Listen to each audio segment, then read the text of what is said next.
Assalamualaikum warahmatullahi wabarakatuh. Alhamdulillahi ala ihsani wa syukru lahu ala taufiqihi wa amdinani wa asyhadu an la ilaha illallah wahdahu la syarika lahu ta'ziman li sya'ni wa asyhadu anna Muhammadan abduhu wa rasuluhu ada'i ridwani. Allahumma shalli alaihi wa ala alihi wa ashabihi wa ikhwani. Hadirin hadirat yang dirahmati Allah Subhanahu wa taala, kita lanjutkan bahasan kita dari kitab Al-Adabul Mufrad sampai pada bab ke-85, bab al-afwu anil khadim, yaitu bab memaafkan pembantu.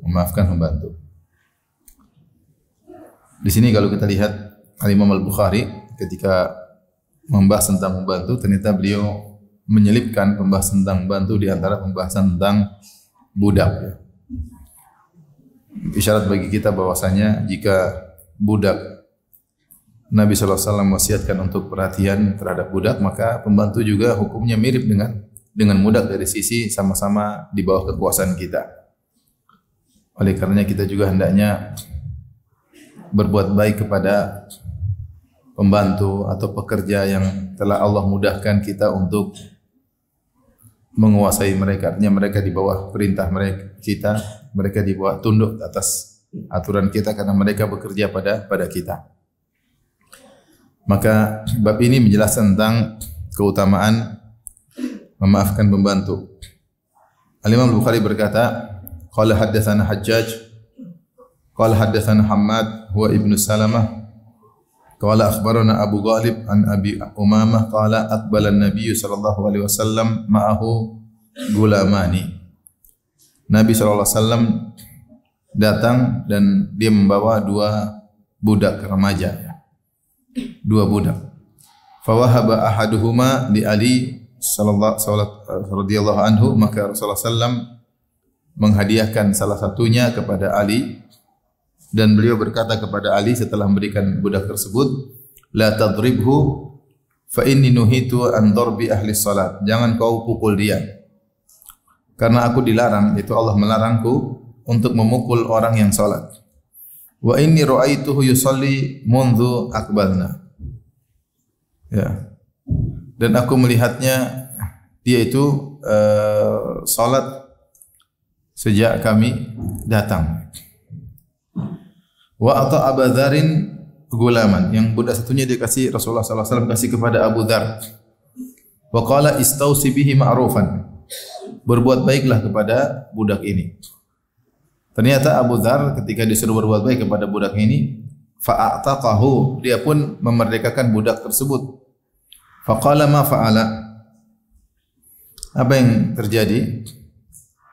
Maka Abu Dzar berkata, amartani an astausiya bihi khairan, engkau memerintahkanku untuk perhatian dengan budak ini, berbuat baik kepadanya. Fa'ataqtuhu, maka aku pun memerdekakannya. Ini hadis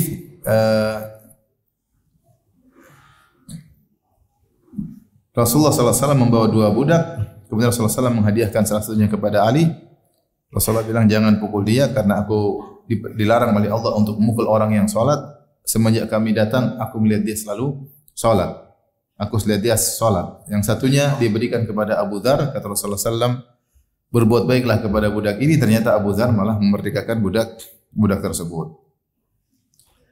Taib, ini adalah bab tentang keutamaan memaafkan pembantu, ya.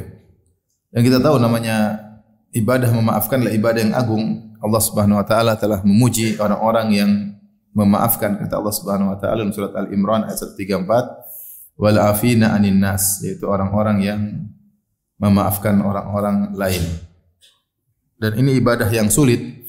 Kenapa ibadah yang sulit? Karena ibadah ini baru bisa kita lakukan kalau kita dizalimi. Kalau kita dizalimi atau ada kesalahan terhadap kita. Dan sifat dasar manusia kalau dia disalahi atau dia dizalimi, maka biasanya dia membalas. Terkadang dia membalas dengan setimpal, terkadang dia balas dengan lebih parah. Minimal dia marah. Oleh karenanya Allah menyebutkan di antara sifat-sifat al-muttaqin, sifat-sifat penghuni surga adalah al-afina anin nas, yaitu orang-orang memaafkan orang lain. Dan jika seorang orang tersebut yang berbuat salah kepada kita, hubungannya semakin dekat dengan kita, baik kekerabatan atau karena pasangan hidup kita, anak kita, atau pekerja kita, ya, atau orang yang membantu kehidupan kita, maka lebih utama untuk kita maafkan daripada orang jauh. Lebih utama kita maafkan daripada orang jauh. Dan di antara orang yang utama untuk kita maafkan adalah pembantu. Pembantu. Terlebih lagi dia bekerja untuk kita, dia berkhidmat melayani kita. Allah Subhanahu wa taala telah memberikan kita nikmat untuk punya pembantu, untuk punya supir, ya, untuk punya pekerja, terutama pekerja di rumah, ya. Yang dia melayani kita terus-menerus, tiada hentinya. Pembantu suruh sana, suruh ini, suruh ini. Supir pun demikian. Waktu kerjanya kita suruh sana, suruh sini. Dan terus dia bekerja untuk kemaslahatan kita. Ini nikmat dari Allah Subhanahu wa taala. Tidak semua orang punya apa? Pembantu. Tidak seorang punya driver, tidak semua orang punya misalnya kerja rumah, ya. Oleh karenanya ketika kita tahu dia bekerja terus-menerus untuk kita, kemudian melakukan kesalahan, maka hendaknya kita maafkan. Terlebih lagi kita tahu bahwasanya sebagian mereka, tidak semua tentunya, sebagian mereka terkadang memang kemampuan berfikirnya kurang, terkadang, ya. Terkadang tidak, memang ada yang cerdas, ada yang mengerti. Subhanallah, sebagian pekerja, sebagian asisten rumah tangga pintar, ya, ahli, ya. Tapi sebagian mereka terkadang kurang akalnya, ya, sehingga kemudian bekerja sebagai pembantu, ya. Maka kalau kita tahu mereka memiliki kekurangan, maka ini lebih utama lagi untuk kita beri uzur. Untuk lebih utama lagi kita beri uzur. Jangan kita balas kesalahan mereka dengan kemudian bentakan, marahan, pukulan. Mereka orang yang punya kekurangan. Taruhlah kita di posisi mereka, tentu kita tidak senang jika digitukan. Kalau kita di posisi mereka bagaimana? Makanya di antara definisi akhlak yang mulia sebagaimana penjelasan Syekh Abdul Razak datang dalam hadis Nabi sallallahu alaihi wasallam, ya, faman ahabba an yuzahzaha 'anil nar wa udkhilal jannata falta'ti maniyatuhu wa huwa yu'minu billahi wal yawmil akhir wal ya'ti ila an-nasi alladhi yuhibbu an yu'ta ilaihi. Dalam Sahih Muslim kata Nabi sallallahu alaihi wasallam, siapa yang ingin selamat dari neraka jahanam dan dimasukkan dalam surga, maka hendaknya dia mati atau meninggal dalam kondisi dia beriman kepada Allah dan hari akhirat, dan dalam kondisi hendaknya dia melakukan kepada manusia perlakuan yang dia suka dilakukan untuknya. Wal ya'ti ila nasi alladhi yuhibbu an yu'ta ilaihi, yaitu sikapilah, berakhlaklah kepada orang lain dengan sikap yang kau suka jika diperlakukan bagimu. Kalau kita ingin tahu kita ini akhlak mulia terhadap pembantu atau supir atau pekerja di rumah, yang coba kita posisikan kita sebagai dia. Kalau kita sebagai dia, kira-kira bagaimana, ya? Kerja enggak berhenti-berhenti, diomelin terus misalnya, enggak ada istirahatnya, ya.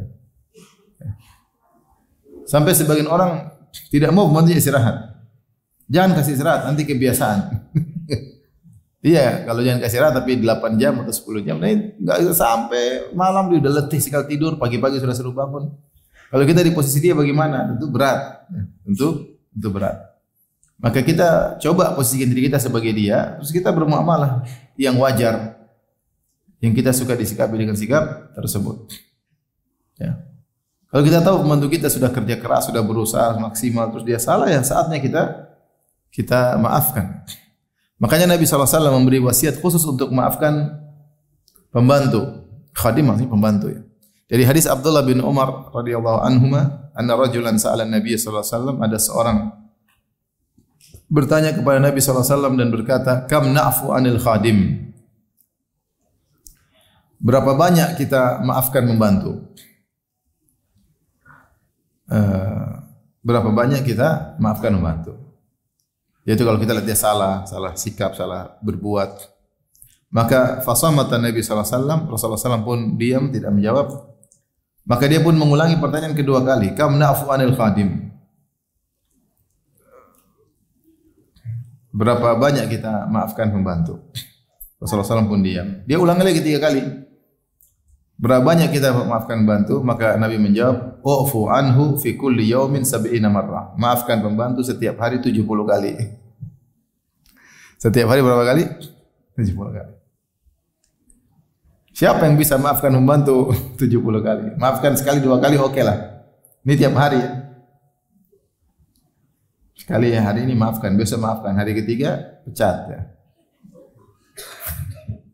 Siapa yang bisa memaafkan pembantu sehari 70 kali? Kalau tidak orang beriman dengan iman yang kuat, iman yang tinggi. Kalau imannya pas-pasan pasti tidak bisa. Siapa yang bisa maafkan pembantu sehari 70 kali kecuali orang yang tahu bahwasanya pembantu itu nikmat yang luar biasa yang Allah giring untuk kita. Ya. Oleh karenanya pengamalan hadis ini tidak mudah. Tidak mudah ya. Tapi ini isyarat bagi kita, namanya pembantu kemungkinan dia salah sangat mungkin. Karena saya katakan tadi banyak atau sebagian pembantu memang kemampuan berfikirnya tidak, misalnya di bawah rata-rata misalnya. Saya pernah ngisi pengajian di Arab Saudi di daerah namanya Al-Yutama atau Yutma ya, sekitar 80 kilo dari kota Madinah. TKW semua. Ada mungkin 50-an orang kumpul di masjid di balik tabir, kemudian saya ngisi. Kemudian saya suruh tanya jawab pakai kertas. Sebagian mereka enggak bisa nulis. Sebagian nulis saya enggak tahu isinya apa, maksudnya apa. Mereka tidak mampu untuk mentakbir. Sebagian mereka enggak bisa nulis. Benar-benar enggak bisa nulis. Sebagian mereka nulis entah ini tulis apa enggak paham. Enggak punya kemampuan untuk mengungkapkan apa pertanyaannya. Akhirnya ya sudah, langsung aja daripada artinya memang kemampuannya di antara mereka ada yang terbatas. Ya, terbatas.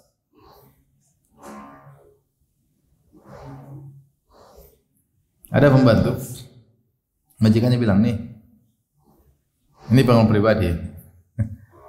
Majikannya bilang, ini makanan, kamu kasih nenek itu, dia lagi butuh barang-barang lah. Kasih nenek itu ya. Diingatkan lagi, bibi, ini kasih nenek itu dan itu perlu ya, butuh. Ya bu, keluar di tengah jalan ketemu satpam. Mau kemana bi? Mau kasih susu ini sama nenek. Nenek punya cucu lagi sakit, lagi perlu. Udah bi, saya juga punya anak butuh, sama saya aja. Oh ya buat bapak aja. Terus pulang diam-diam, nggak bilang apa-apa. Nenek telepon lama-lama, entah besok entah lusa. Belum dikirim bu. Sudah 2 hari lalu apa kemarin? Lah, nggak ada. Bi, kemarin susunya kemana? Oh, kemarin iya, Pak Satpam minta ya, saya kasih Pak Satpam aja. Mau dimarah gimana? Ini kisah nyata ini. Karena itu pembantu saya ya. Tapi sudah nggak jadi pembantu lagi. Kisah nyata maksudnya benar-benar dia tidak ada niat buruk sama sekali. Nggak ada niat buruk sama sekali. Tapi memang dia ya begitu, mau diapain? Jadi ya sebagian pembantu masalah dibilang ngomong sini cerdas, sudah. Sebagian memang berat. Jadi kalau kita ingat hadis Nabi SAW, kita ingin cari pahala dari pembantu. Jadi pahala, mencari pahala dengan bersikap baik kepada pembantu, sabar ya udah. Kalau kita nggak kuat ya udah kita ganti. Kalau memang nggak kuat ya sudah, daripada saya zolimi dia, daripada saya. Kalau mampu bertahan silakan didik dia pelan-pelan sampai dia ngerti. Kalau dia nggak mampu, ada mudarat yang kita rasakan, tidak mengapa. Kata Rasulullah SAW, la darar wala dhirar. Tidak ada mudarat, tidak ini. Kalau bikin mudarat ya sudah, kita ganti dengan yang lain. Selama tidak ada mudarat, kita masih bisa bertahan. Maafkan, itu lebih baik. Jadi bab ini dibawakan oleh Imam Bukhari untuk menjelaskan tentang keutamaan memaafkan pembantu. Ya. Dan seorang muslim menjadikan landasan dia bermuamalah dengan pembantu adalah memaafkan. Kata Rasulullah SAW mengatakan, "U'fu 'anil khadim fi kulli yaumin 70 marrah." Maafkanlah pembantu setiap hari 70 kali. Baik.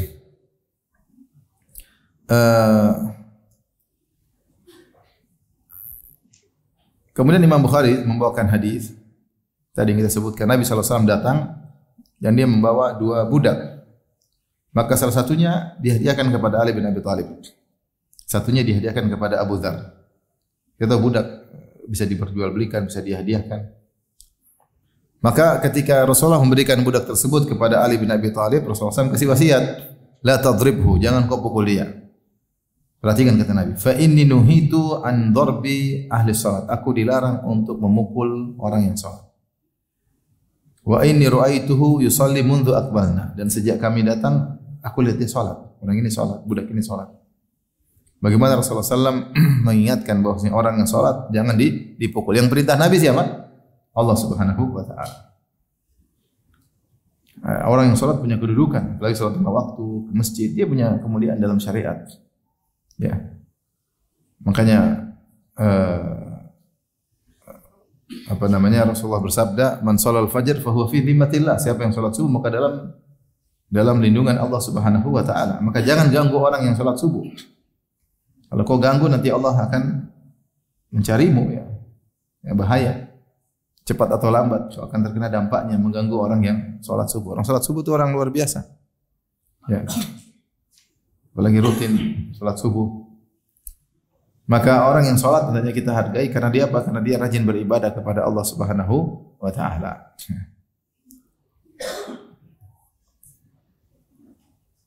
Baik. Kemudian karena orang yang salat, kalau dia memahami salatnya, tentu akhlaknya akan terbentuk.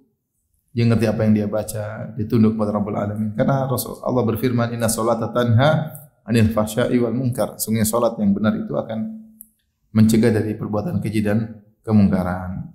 Sebagian ulama mengatakan, jika Allah melarang orang yang salat dipukul, maka hukum asalnya orang salat tidak akan masuk neraka, hukum asal. Karena di dunia dia dilarang untuk dipukul, apalagi di akhirat dibakar. Hukum asalnya orang salat tidak diazab di neraka jahanam, kecuali memang dia melakukan kesalahan-kesalahan yang besar yang akhirnya menjadikan dia tetap diazab di neraka jahanam. Kenapa? Karena Allah melarang orang salat dipukul. Maka di akhirat tentu dia lebih dimuliakan lagi. Hukum asal orang rajin salat harusnya dia tidak diazab di neraka jahanam. Baik.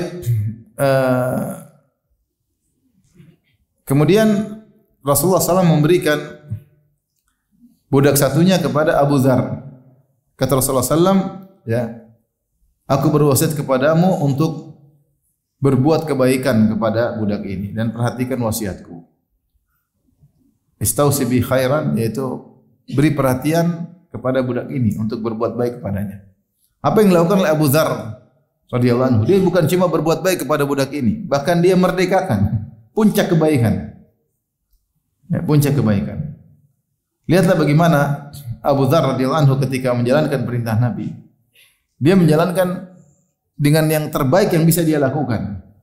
Ketika Rasulullah mengatakan wasiat Nabi, berbuat baiklah sama budak ini, maka dia pilih apa sih yang bisa dilakukan terbaik terhadap budak ini, yaitu dengan memerdekakannya.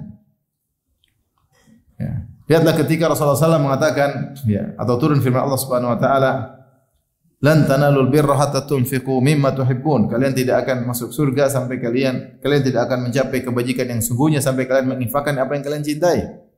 Sahabat kemudian mewakafkan harta yang paling mereka cintai. Bukan harta sembarang yang mereka wakafkan, mereka wakafkan harta yang paling mereka cintai. Artinya dalil bahwasanya para sahabat kalau menjalankan wasiat Nabi, mereka berusaha menjalankan yang terbaik. Bukan yang penting asal selesai, yang penting bebas tugas, bukan. Tapi mereka berusaha menjalankan yang terbaik. Makanya ketika Rasulullah SAW mengatakan berbuat baiklah kepada budak ini, maka dia pun memerdekakan budak tersebut. Ya. Taib. Di sini yang seperti saya isyaratkan di awal pengajian kita, bab pada pekan sebelumnya kita bahas tentang masalah budak-budak. Tapi saya bilang kalau kita bahas budak, maka include juga kita bahas masalah pembantu. Dan ini yang dilakukan oleh Imam Bukhari. Imam Bukhari membuat bab al-afu anil khadim, bab memaafkan pembantu. Tapi yang dia bawakan tentang masalah budak. Sehingga hukum pembantu dan budak dari sisi sama-sama kita kuasai, sama-sama turut kepada perintah kita, maka sama, yaitu sama-sama hendaknya kita perhatian. Hendaknya sama-sama kita memaafkan kalau dia melakukan kesalahan. Adapun sisi pendalilan, karena Nabi SAW mengatakan kepada Abu Dzar, berbuat baiklah kepada budak ini. Di antara berbuat baik kepada budak adalah yang memerdekakannya. Maka ini secara include juga atau menunjukkan hendaknya berbuat baik kepada pembantu, dan di antara bentuk berbuat baik kepada pembantu adalah memaafkannya kalau dia salah. Itu kita dapat pahala, dapat pahala. Dapat pahala ya. Baik, jadi saya wasiatkan pada diri saya pribadi dan juga para ibu-ibu ya, yang biasa tukang ngomel sama pembantu ibu-ibu. Oke, oleh karenanya untuk sabar untuk cari pahala dari pembantu ya. Coba posisikan ibu sebagai pembantu, kira-kira gimana? Diomel-omelin sama majikan ya. Kapan saya pernah cari pembantu? Kemudian ada yang bilang, Ustaz ada janda mau jadi pembantu. Siap jadi pembantu. Udah ngaji, udah.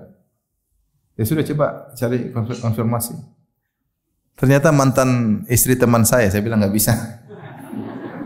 Saya nggak tega mau nyuruh-nyuruh. Dulu pernah berada. Saya juga tidak duga dia mau jadi pembantu. Subhanallah. Maka ibu bersyukur ya dimajikan. Jadi kalau punya pembantu berbuat baik, bayangkan seorang jadi pembantu itu enggak mudah kalau bukan karena kesempitan hidup, tidak punya keahlian yang lebih daripada itu. Kalau enggak siapa yang mau jadi pembantu? Ya. Makanya posisikan diri kita seperti mereka, kita mudah maafkan. Kalau ada kelebihan berbuat baik sama mereka, kasih baik. Dan mereka lebih utama untuk kita baikin daripada orang-orang jauh, karena mereka kerja buat untuk kita berkesinambungan. Ya, berkesinambungan, membantu kayak supir, kayak satpam di rumah, kayak kasih. Kalau ada kasih. Mereka lebih utama kita baikin daripada orang-orang jauh.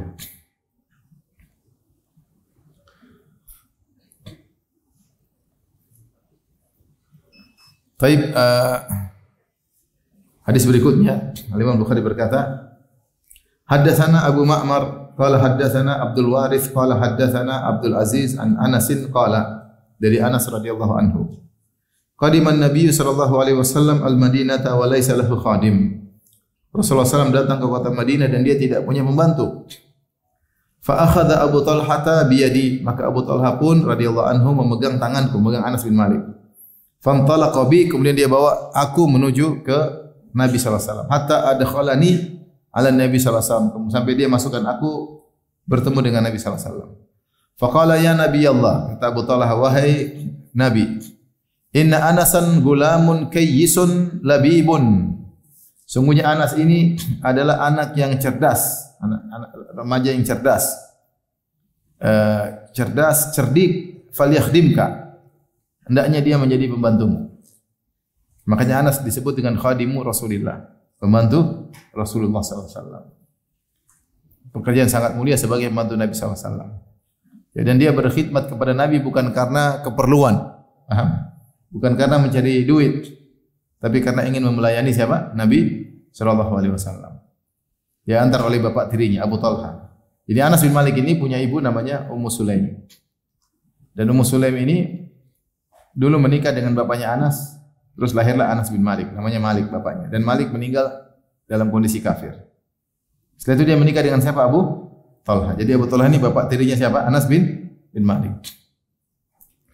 Maka Abu Talhah bawa Anas bin Malik, dia mengatakan Rasulullah, Anas ini pintar, cerdas. Hendaknya dia menjadi pembantumu.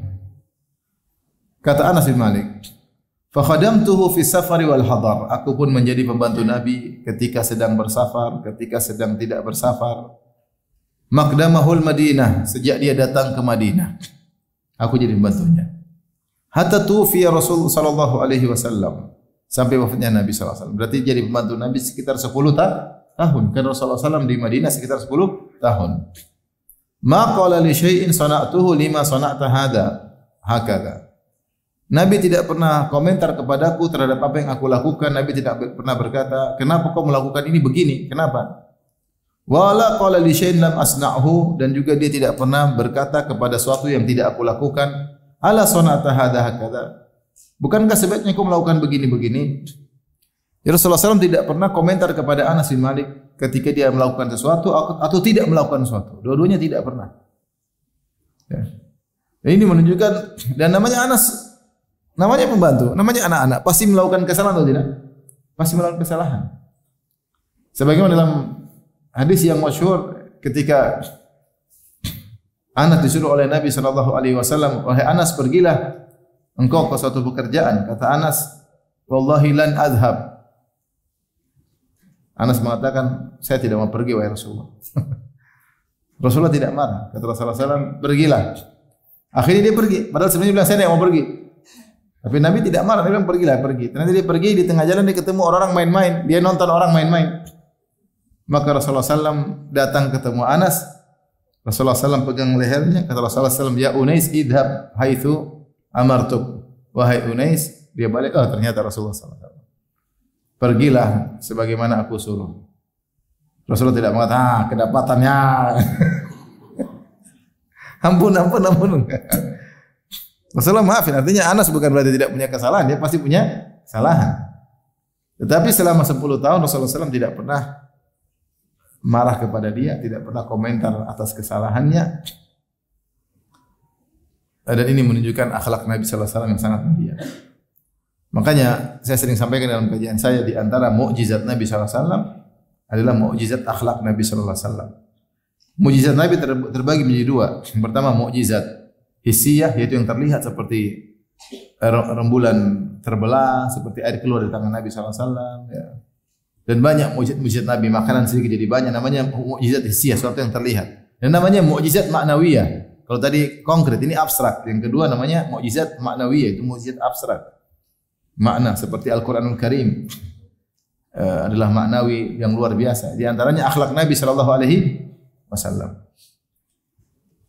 Bagaimana ada seorang bisa punya pembantu 10 tahun dia tidak pernah omelin sama sekali?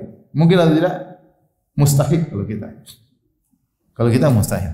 Jangan setahun, 1 hari tidak ngomel kayaknya kurang seret. Harus diomelin meskipun sehari sekali. Biar terbiasa diomelin. Ini 10 tahun tidak pernah ngomel, mustahil. Akhlak Nabi luar biasa. Di antara akhlak Nabi tadi seperti tidak pernah mencela makanan. Maka Nabi SAW ya'ibu maka aban Nabi SAW ta'aman qat. Rasulullah tidak pernah mencela makanan. Ini syahau akalau, kalau suka dia makan, wa in karahu tarakau. Kalau tidak suka dia tidak makan. Tidak pernah mencela makanan seumur hidup. Ini mustahil. Kata para ulama, tidak pernah mencela, tidak pernah mengatakan keasinan, terlalu asin, terlalu manis. Kalau kita subhanallah, makanan sudah gratis masih dikomentari. Ini kurang, sudah dikomentari habis lagi, subhanallah. Itu kita. Nabi mustahil ada orang bisa seumur hidup tidak makan kecuali seorang Nabi. Di antara saya baru dapat juga perkataan Razi dalam kitabnya, sebagian kitabnya dia mengatakan di antara mukjizat Nabi, bagaimana Nabi bisa bertahan menjadi orang zuhud. Seumur hidup jadi orang zuhud bertahan. Ini tidak mungkin kecuali Nabi. Tidak ingin senang-senang sekali-sekali, mewah-mewah, enggak ada. Seumur hidup zuhud. Bukan berarti enggak punya, dia punya. Dia panglima perang, kepala negara. Dan dia menang dalam banyak peperangan, ghanimah banyak sekali, tapi selalu dibagi-bagi. Bisa bertahan zuhud seumur hidup, ini pasti Nabi. Enggak mungkin kalau bukan Nabi. Di antara mukjizat Nabi SAW, hidup zuhud seumur hidup. Kalau kita zuhud sekali-sekali. Jadi ini menunjukkan akhlak Nabi sallallahu alaihi wasallam. Seperti ini luar biasa menakjubkan. Bagaimana Rasulullah SAW 10 tahun bisa bertahan tidak ngomel sama pembantunya. Maka sungguh ya benar firman Allah Subhanahu wa taala, wa innaka la'ala khuluqin 'azim. Sungguhnya engkau berada di atas perangai yang agung. Baik, jadi di antara cerdasnya Ummu Sulaim, ibunya Anas, dan juga suaminya Abu Talha ingin kebaikan bagi anaknya. Sehingga anaknya pun digiring untuk menjadi pembantu Nabi sallallahu alaihi wasallam. Maka kedua orang tua yang baik mikir kebaikan anaknya. Mungkin anaknya kurang suka, tetap aja kita misalnya kita bawa pondok ya, atau kita bawa pengajian, cara sampai dia suka. Gimana caranya? Tidak semua keinginan anak-anak kemudian harus kita nurutin. Ada yang kita nurutin, ada yang enggak. Dia harus nurut kita. Mumpung dia masih bisa kita setir, ada saatnya dia tidak bisa disetir lagi. Ya. Maka seorang mikir kebaikan anak-anak. Seperti ini maka mereka pikir cara terbaik untuk mendidik Anas ya udah jadi pembantu Nabi, selesai.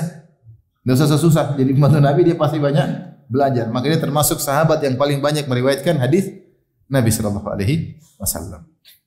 Kalau sama Nabi doain keberkahan sehingga Nabi mengatakan ya Allah berkahilah hartanya, banyaklah anaknya. Akhirnya Anas menjadi kaya raya, anaknya sangat banyak.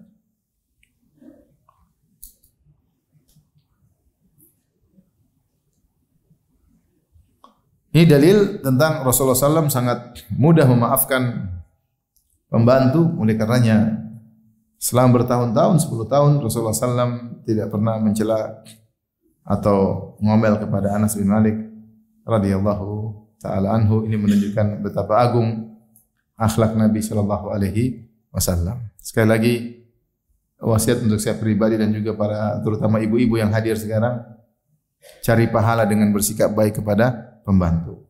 Cari pahala. Pembantu pasti punya kekurangan. Berbuat baik sama dia ya. Ajarin dia, kalau ada kesalahan tegur dengan kata-kata yang baik. Kalau tidak paham diulang-ulang. Ya namanya juga pembantu ya. Mungkin kurang paham, mungkin kurang ngerti ya. Saya pernah ke saudara di luar negeri. Punya anak. Tidak punya pembantu. Kenapa? Ustaz, pembantu berat di sini. 1 jam $100. Bule jadi pembantu. 1 jam $100. Payot atau tidak? Payot. Hanya cuma datang membantu cuma beberapa jam. Beberapa waktu selesai. Ya. Pembantu di sana mungkin dia orang kaya. Kayak 1 jam $100 $. Sini subhanallah 1 bulan cuma berapa? Enggak banyak. $100 $1 1 bulan. bukan 1 jam. 24 kali 30 berapa jam itu? Baik, pembahasan berikutnya. Jadi kita maksud saya bersyukur pada Allah diberi kemudahan, maka kita syukuri nikmat tersebut dengan bersikap baik ya. Cari pahala di balik nikmat tersebut. Bab berikutnya, babun idza saraqal abdu. Bab jika ternyata budak mencuri, apa yang harus dilakukan? Ini contoh ada budak atau include misalnya pembantu mencuri, seperti itulah. Nah, tentunya kita harus melihat maslahat. Ya. Jadi ada maafkan, ada saatnya kesalahan yang tidak bisa kita maafkan dalam artian kita pecat misalnya atau kita nonaktifkan, bahasa lebih halusnya ya. Al-Imam Bukhari berkata, qala haddatsana Musaddad qala haddatsana Abu Uwanah an Umar bin Abi Salamah an abihi an Abi Hurairah radhiyallahu taala anhu. Ini hadis dalam perawinya ada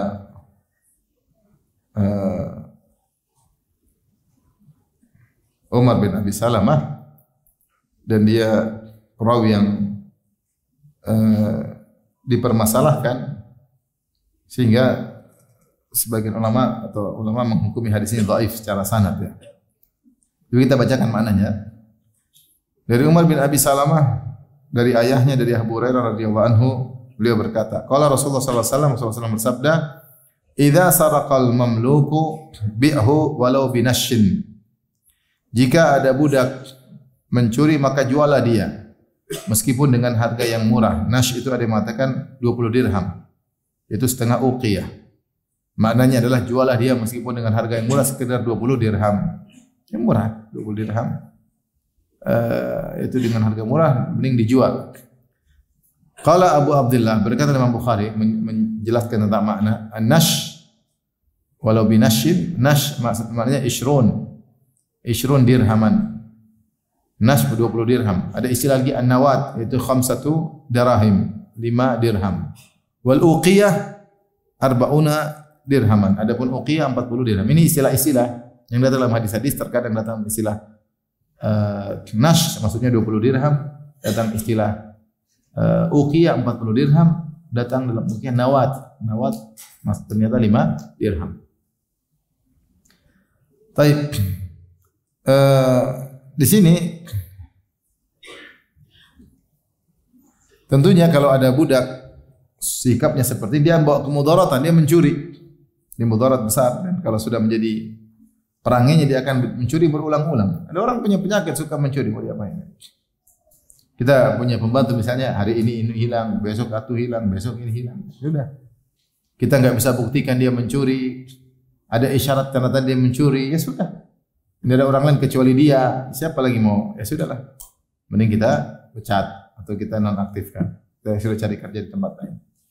Ya, seperti itu. Namun ketika dalam hal ini, ketika seorang punya budaknya mencuri, kemudian Rasulullah suruh jual, maka ketika dia jual, dia harus jelaskan tentang kekurangannya. Budak ini gini-gini, silakan kalau mau beli, harganya sekian-sekian. Ya. Jangan dia sembunyikan, karena menjual barang tidak boleh menyembunyikan aib barang dagangan tersebut.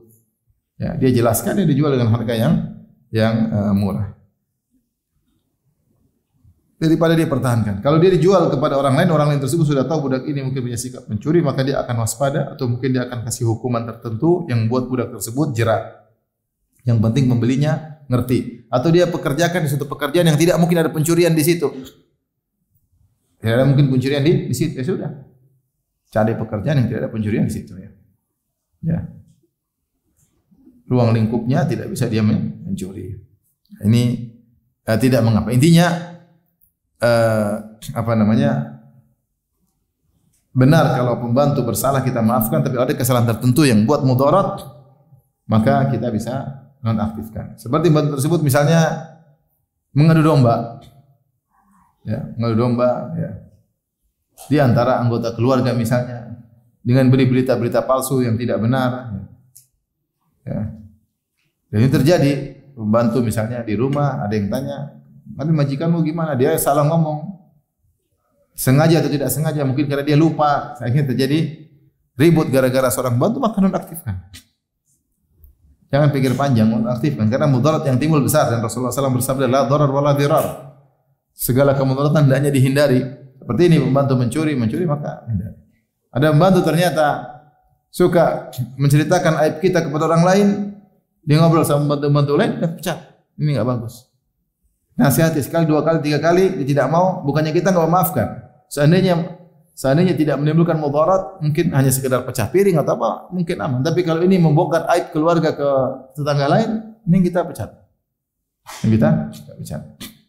Karena mudaratnya besar. Jadi seperti ini, budak punya mudarat, mencuri maka dijual. Bab berikutnya, bab al-khadim yudhnib, bab pembantu yang bersalah. Lihat di sini Imam Bukhari membawakan bab kadang budak, kadang bantu, kadang budak, kadang bantu. Untuk menunjukkan bahwasanya sebagaimana datang dalam ayat memerintahkan kita untuk wa ma malakat aymanukum, ya, untuk berbuat baik kepada para budak, ya, dan Rasulullah wasiat Nabi sallallahu alaihi wasallam as-salata wa ma malakat aymanukum. Setelah Rasulullah sallallahu alaihi wasallam meninggal dunia, Rasulullah SAW mengatakan perhatikan salat dan budak, perhatikan budak-budak kalian, maka include dalam pembahasan budak juga pembahasan apa? Pembantu. Tapi bab tentang pembantu yang bersalah. Al-Imam Bukhari berkata rahimahullah, qala hadatsana Ahmad bin Muhammad qala hadatsana Daud bin Abdurrahman qala sami'tu Ismail an Asim bin Laqid bin Sabirah an abihi qala, dari Laqid bin Sabirah dari ayahnya Asim bin Laqid bin Sabirah, dari ayahnya itu Laqid bin Sabirah radhiyallahu anhu, sahabat Laqid bin Sabirah. Beliau berkata, intahaitu ila Nabi sallallahu alaihi wasallam wa dafa ar-ra'i fil murah.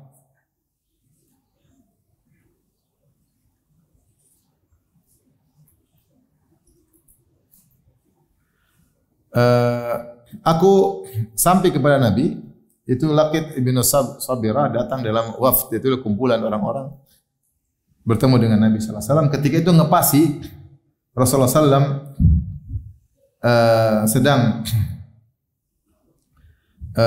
menyuruh ra'i fil marah sakhlah. Sakhlah itu maksudnya adalah kambing. Ya. Rasulullah kasih kambing kepada penggembala di tempat gembalaan. Faqala Nabi sallallahu alaihi wasallam la tahsibanna wa lam yaqul la tahsabanna. Maka Nabi berkata la tahsibanna dengan mengkasrah huruf sin. Bukan Rasulullah mengatakan la tahsabanna dengan memfathah. Itu perawi ingin menjelaskan la tahsabanna secara boleh dibaca la tahsabanna, boleh la tahsibanna. Dan dalam hadis ini Rasulullah SAW ternyata mengucapkan la tahsibanna. Dalam Al-Quran la tahsabanna. Boleh dua-duanya. Kata Rasulullah SAW kepada Laqit ibnu Sabirah, la tahsibanna inna lana ghanaman mi'atan la nuridu an tazid. Fa idza ja'a ar-ra'i bi sakhlatin dabahna makanaha syatan. Ya.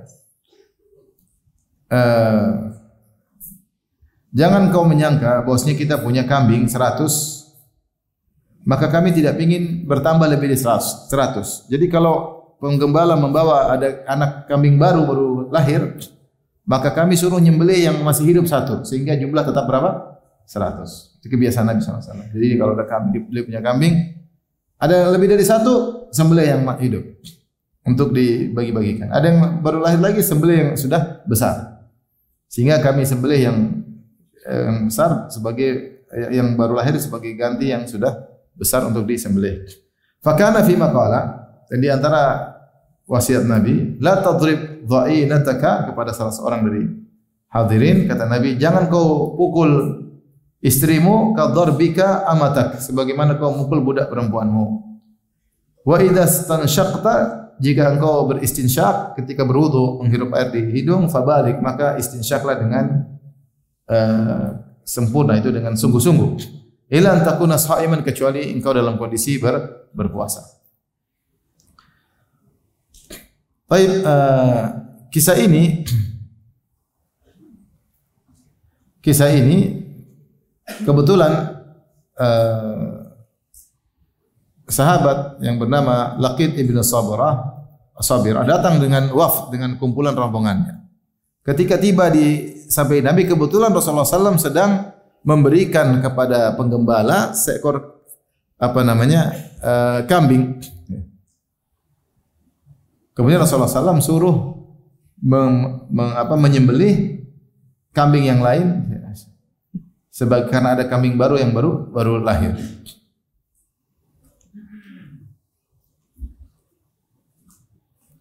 Disebutkan dalam riwayat Abu Dawud, ya, bahwasanya beliau datang dengan rombongan beliau, dan beliau di antara rombongan tersebut, Laqit bin Sabirah. Dan kebiasaan Nabi SAW adalah memuliakan rombongan tamu. Ya, Rasulullah SAW perhatian dengan mereka. Disebutkan bahwa ketika mereka tiba di rumah Nabi SAW, ternyata Rasulullah SAW lagi tidak ada di rumah. Maka Aisyah radhiyallahu taala anha pun menyiapkan makanan untuk mereka karena Nabi belum datang. Kemudian di situ ada korma, lalu mereka makan makanan tersebut. Tatkala Nabi SAW datang, Nabi bertanya, hal umira lahum bi ta'am, apakah sudah disediakan makanan buat mereka? Orang-orang berkata, na'am, sudah. Ya, itu Rasulullah SAW tanya, ini sudah dikasih dijamu belum? Pertanyaan Nabi pertama tiba, sudah dijamu enggak tamu-tamu tersebut? Orang mengatakan sudah. Ya. Kemudian ketika mereka sedang dalam kondisi demikian, maka didatangkan kepada Nabi SAW, ya, kambing, seekor kambing. Maka Rasulullah SAW mengatakan, ma waladat, kambing ini apa yang dilahirkan? Disebutkan sahlah, ya, itu baru melahirkan kambing kecil, ya. Maka Nabi SAW mengatakan, idbah makanaha syatan. Kalau gitu sembelih kambing yang lain, karena sudah ada kambing baru, jadi 100, jadi 101, supaya tetap 100, satunya yang lain disembelih sebagai ganti dari kambing yang baru ini. Maka di antara kebiasaan Nabi SAW, kalau beliau punya kambing lebih dari 100, beliau tidak mau, beliau sembelih yang lebih dari 100. Maka Rasulullah SAW menyembelih kambing sekaligus tambahan makanan bagi tamu-tamu tersebut. Maka setelah itu Rasulullah SAW katakan kepada tamu-tamu atau kepada Laqit bin Sabirah. Jangan kau menyangka bahwasanya, ya, maknanya itu jangan kau menyangka bahwasanya kami menyembelih kambing karena kedatangan kalian, tidak. Namun ini karena kebiasaan kami. Kami kalau punya kambing lebih dari 100, kami sembelih satu. Ya. Dan kalian datang ngepasi ada kambing lebih dari satu, maka kami sembelih, kami hidangkan untuk apa? Kalian. Maksudnya apa? Para ulama mengatakan, maksudnya Nabi SAW memuliakan mereka tanpa membuat mereka merasa tidak enak. Jadi kayaknya mereka datang tiba-tiba kata Nabi, kambing satu potong. Jadi, aduh, enggak enak nih Nabi. Jangan merasa seperti demikian. Dan di antara kita memuliakan tamu, jangan buat mereka merasa enggak enak. Kalau kita siapkan makanan, biasa. Jangan repot-repot. Oh, enggak repot, ini biasa. Biasa, bukan antum aja, yang lain juga kita biasa begini. Biasa ini enggak. Ya. Jangan bilang ya gara-gara kamu saya jadi repot. Susah ini. Maksudnya lain kali jangan bertamu lagi maksudnya. Jadi Nabi ingin muliakan tanpa membuat dia merasa enggak enak. Maksudnya ini bukan karena kalian saya menyembelih. Kami ngempasi kebetulan memang kambing lagi jumlah 101, maka kita menyembelih satunya supaya jumlahnya tambah apa? 100 dan dihidangkan pada mereka, ya. Makanya Nabi Ibrahim alaihissalam ketika datang tamu-tamu dia menyembelih sapi. Kemudian dia supaya tamu tidak enak, faqarrabahu ilaihim, dia dekatkan makanan kepada mereka supaya mudah untuk apa? Dijangkau. Jadi tidak perlu mereka tangannya jauh-jauh, sudah di depan mereka. Itu kebiasaan orang Arab sampai sekarang. Kalau kita bertamu dengan mereka yang potongin kambing taruh depan kita. Sehingga kita enggak usah loncat tangannya, Pak. Taruh depan. Nanti habis dia potongin lagi taruh depan kita. Ya. Supaya kita makan dengan nyaman, tidak merasa tidak enak. Lihatlah kisah tentang sahabat yang dia ingin menjamu tamu Nabi SAW. Ternyata di rumah enggak ada makanan kecuali makanan buat anak-anaknya. Buat dia, buat istrinya enggak ada. Akhirnya anak-anaknya disuruh tidur tanpa makan, makanan tersebut dihidangkan buat tamunya. Supaya tamunya makannya enak, bagaimana dia matikan lampu. Kata dia sama istrinya, kau matikan lampu. Pura-pura perbaiki lampu terus matikan. Terus duduk sama sang tamu, pura-pura bunyi-bunyi apa? Padahal enggak ada yang dimakan. Supaya sang tamu makannya dengan apanya? Nyaman. Pertama makan dengan nyaman, kalau tahu yang tuan rumah enggak makan kan gimana? Wah, terus kamu gimana? Saya puasa, ini puasa malam-malam, puasa. Jadi enggak enak, kalau enggak enak nanti kamu aja makan, jadi enggak enak. Jadi supaya tamunya enak dia matikan lampu. Tamunya makan menyangka tuan rumah juga ikut apa? Makan, ternyata tidak. Maksudnya bentuk memuliakan tamu seperti itu. Kita memuliakan tamu, jangan buat tamu merasa tidak nyaman. Jadi nyaman makan. Nyaman.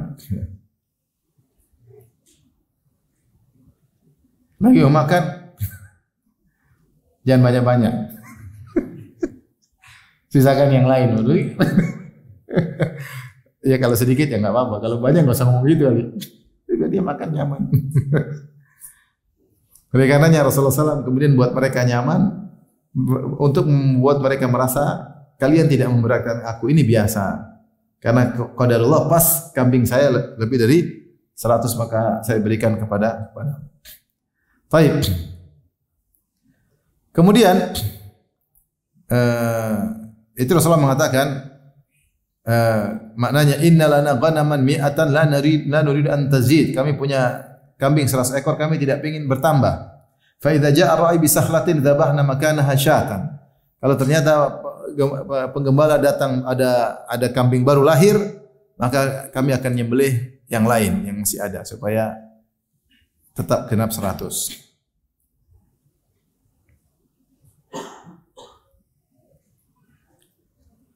Dalam riwayat Abu Daud, di antara rombongan tersebut ada orang yang bertanya kepada Nabi SAW. Dia bertanya, kenapa? Karena tadi disebut Rasulullah berwasit kepada salah seorang dari mereka, kata Rasulullah SAW, la tadrib dha'inataka, jangan kau pukul istrimu seperti kadarbika amatak, seperti kau mukul budak wanitamu. Dalam riwayat yang lain, riwayat Abu Daud, dijelaskan kenapa Rasulullah ngomong demikian. Ada salah seorang dari rombongan berkata, inna indi zaujatan dharibatal lisan. Saya punya istri ya Rasulullah, selalu ngomong enggak enak, ngomong keras, kasar. Cerewet gampangannya kalau bahasa apa? Bahasa kita. Cerewet dan kasar, bukan cerewet tapi kasar. Enggak menyenangkan kalau berbicara. Famadza asna'u ma'aha? Apa yang harus saya lakukan terhadap wanita seperti ini? Istriku modelnya begitu. Ngomel melulu. Ngomel melulu. Kata Nabi sallallahu alaihi wasallam, "Talliqha, ceraikan dia." Kalau memang sifatnya begini, ngomel 24 jam, tidur pun ngomel sambil ngorok. Ceraikan aja. Maka waktu yang paling bahagia ketika istri tidur, dia enggak ngomel. Bangun ngomel lagi. Kalau istrimu seperti itu, ceraikan. Karena hidup namanya rumah tangga butuh keserasian, butuh sakinah, mawaddah. Nah, gimana mau sakinah, mawaddah, rahmah kalau ngomel melulu? Kata Nabi sallallahu alaihi wasallam, ceraikan dia. Lelaki ini kemudian berkata, "Inna li ma'aha suhbatan wali minha wali minha waladun." Ya Rasulullah, saya ya sudah lama nikah sama dia. Artinya berat bagi dia meskipun ini perempuan seperti tapi dia cinta sama wanita tersebut dan saya punya anak dari dia. Maka Rasulullah SAW berkata, "Murha idha." Ya, perintahkan dia dan nasihatin dia. Ya. Maka orang ini berkata, "La tastafid." Tidak ada faedahnya Rasulullah. Nasihati enggak berubah-berubah. Jangan bilang gue banget ya. Enggak berubah-berubah. Maka artinya kalau kau tidak mau menceraikan dia karena dia punya jasa bersamamu dan kau juga punya anak darinya. Ini salah satu hal yang terkadang membuat seorang laki bertahan. Karena ada jasa dalam kehidupan, kemudian punya anak-anak. Kalau mau cerai boleh-boleh saja ya. Tapi dia tidak mau karena ada alasan-alasan. Kata Rasulullah SAW, perintahkan nasihati dia. Kata dia, tidak ada faedahnya Rasulullah. Tidak mau dengar. Maka Rasulullah SAW menasihati, "La tadrib dha'inataka ka dharbika amatak." Jangan kau pukul istrimu sebagaimana kau pukul budak. Artinya kalau dia ngeyel, boleh dipukul, tapi jangan pukul seperti pukul budak wanita. Ya, artinya ini istrimu tentu pukul lebih dalam rangka mendidik, pukul dengan kasih sayang, karena dia istrimu. Tidak seperti kita mungkin mukul budak, mungkin dalam rangka mendidik mungkin kasih sayang kurang karena budak dipukul boleh kalau memang parah. Rasulullah menggunakan kalimat istri dengan dha'inah. Dha'inah secara bahasa Arab artinya ar-rahal. Ar-rahal itu pelana yang ada di atas apa?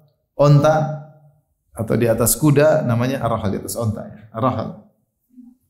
Makanya Rasulullah SAW ketika menyebutkan tentang sutrah yang untuk salat kata Rasulullah SAW, mislu muakharatir rahil. Seperti bagian belakang rahil, yaitu kalau orang pelana di belakangnya dikasih kayu, ya enggak?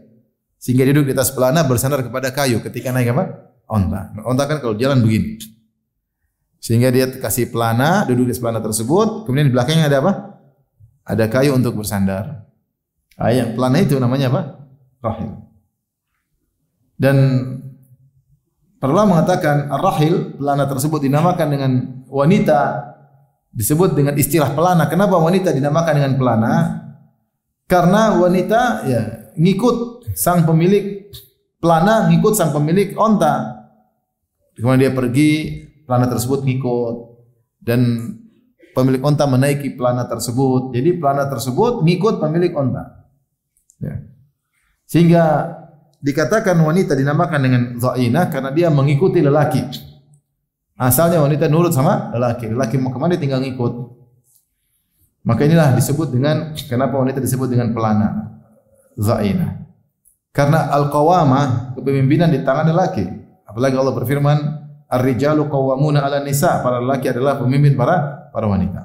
Maka Rasulullah SAW mentakbir wanita dengan berkata, la tadrib dha'inataka, jangan kau pukul pelanamu, maksudnya jangan kau pukul istrimu. Inilah seharusnya kondisi seorang istri, yaitu nurut kepada suami. Bukan sebaliknya, suaminya yang jadi pelana, ditunggangi, diajak kemana-mana, suaminya nurut, ngekor. Kebalik. Dan betapa banyak di zaman sekarang ini lelaki yang menjadi apa? Pelana. Ngekor sama istri. Istri pengambil keputusan. Suara tertinggi, bukan suara terbanyak. Suara tertinggi di rumah, suara apa? Istri. Paling keras, istri. Kasihan suami yang seperti itu. Ya, maka laki-laki berusaha menunjukkan qawamah, saya mengambil keputusan. Ya, berusaha merubah kondisi. Karena kalau istri yang mengambil keputusan, rumah tangga enggak jalan. Rumah tangga enggak jalan. Rumah tangga jalan kalau suami jadi ngambil apa? Keputusan. Dia ngomel enggak ngomel, tetap yang keputusan saya laki-laki. Ya, saya penguasa di rumah. Istri yang salehah tentu tahu posisi dia, bahwasanya dia harus nurut kepada suami, bukan sebaliknya suami nurut kepada istri. Ini dalil kata Rasulullah SAW, la tadrib dha'inataka kadarbika amatak. Jangan kau pukul istrimu seperti kau pukul pembantumu. Pertama, ini dalil bahwasanya boleh memukul pembantu. Bukan pembantu, maksud saya apa? Budak. Amatak sini budak. Boleh kau mukul budak. Tentunya mukul budak bukan juga dengan kasar, dengan bengis, tidak, tapi boleh dipukul. Dan ternyata juga boleh memukul apa? Istri. Ya. Kalau mukul harus lebih lembut daripada mukul apa? Budak. Maka Rasulullah mengatakan, jangan kau pukul istrimu seperti kau mukul apa? Budakmu. Berarti boleh, tapi tidak sembarang cara mukulnya. Karena bolehnya memukul istri disebutkan dalam Al-Quran. Allah mengatakan ya tentang wallati takhafuna nusyuzahunna, dan wanita-wanita yang kalian khawatirkan sikap membangkangnya, nusyuz, fa'idhuhunna, maka nasihatilah mereka, wanita istri-istri tersebut. Kalau belum sadar, wahjuruhunna fil madaji', maka boikot mereka di tempat tidur. Kalau diboikot ternyata tidak sadar, wadribuhun, maka pukulah mereka. Nabi jelaskan dalam hadis, darban ghairu mubarrih, yaitu pukulan tidak memberi bekas. Kata para ulama, pukulan tersebut pukulan mendidik, bukan pukulan balas dendam, bukan niatnya untuk mematahkan tulang atau merubah wajah. Tidak. Maksudnya adalah untuk pukulan kasih sayang supaya dia mendidik. Sebagaimana kita pukul anak kita pukul dengan kasih sayang supaya dia bukan dalam balas dendam, kita banting, enggak. Maka kalau mukul istri pun jangan seperti mukul budak yang mungkin lebih keras ya. Bukan berarti boleh pukul budak keras enggak. Tapi pukulan istri harus lebih lembut daripada kalau memukul apa? Budak. Ini dalil bahwasanya boleh mukul istri kalau memang tidak mau mendengar. Ya. Makanya tadi ketika laki ini mengatakan, ya Rasulullah, istriku mulutnya enggak bisa dijaga, ngomel melulu, kata-kata yang kasar, menyakitkan. Kata Rasulullah, ceraikan. Kata dia, susah ya Rasulullah, saya sudah lama hidup sama dia dan saya punya anak dari dia. Kata Rasulullah, kalau begitu, ya perintahkan dia, nasihati dia. Kata dia enggak ada faedahnya, sudah saya nasihat, saya perintah. Kalau sudah enggak dinasihati, enggak bisa dengar, apa selanjutnya? Pukul, tapi jangan seperti memukul apa, Bu? Udah. Sebagaimana persis dalam Al-Quran. Nasihat dulu, boikot, baru mukul. Yang terjadi zaman sekarang, sebagian wanita, semoga Allah beri petunjuk kepada mereka, dibalik. Ya. Laki-laki nasihati, dia balik nasihati laki-laki. Masya Allah. Laki-laki memboikot, tidak mau tidur di tempat tidur, laki-laki yang terboikot. Laki-laki enggak tahan, seminggu sudah rindu, dia sebulan enggak rindu, enggak ada masalah. Laki-laki yang gelisah kan? Gelisah. Tapi beda kalau laki-laki itu punya istri lain, pasti gelisah. Kalau satu istrinya, sudah. Terus kurang ajar sama suaminya, akhirnya suaminya mau boikot, dia malah terboikot. Terus memukul, dia malah dipukul suaminya. Allahu Akbar. Ada perempuan model seperti itu. Dia yang boikot, dia yang mukul. Kepala rumah tangga siapa? Istrinya ya. Kepala dapur istrinya. Kepala keuangan istrinya. Aduh, kasihan lelaki seperti ini. Ini salah. Maka kalau ada ibu-ibu yang sifatnya seperti ini, ibu-ibu harus bertobat kepada Allah Subhanahu wa taala. Berarti rumah tangga tidak beres seperti itu. Posisikan diri, mau cari surga, jadikan istri yang taat, nurut kepada suami. Rubah perangai. Jangan terbawa dengan orang-orang lain. Ustaz, di sana juga ibu itu begini. Jangan ikuti. Orang masuk neraka, jangan ikut masuk neraka. Ibu-ibu berusaha menjadi istri soleha. Tunjukkan suami adalah suami yang jadi kepala rumah tangga. Belajar untuk nurut kepada perkataannya, perintahnya. Selama perintahnya baik, nurut sama dia. Karena Allah Subhanahu wa ta'ala. Itu bisa dirubah. Kalau berkeinginan. Ya, kalau berkeinginan. Maka dengan demikian maka rumah tangga bisa berjalan dengan baik. Taib, mungkin sampai di sini saja kajian kita. Kalau ada yang bertanya saya persilahkan. Ibu-ibu kalau yang bertanya saya persilahkan.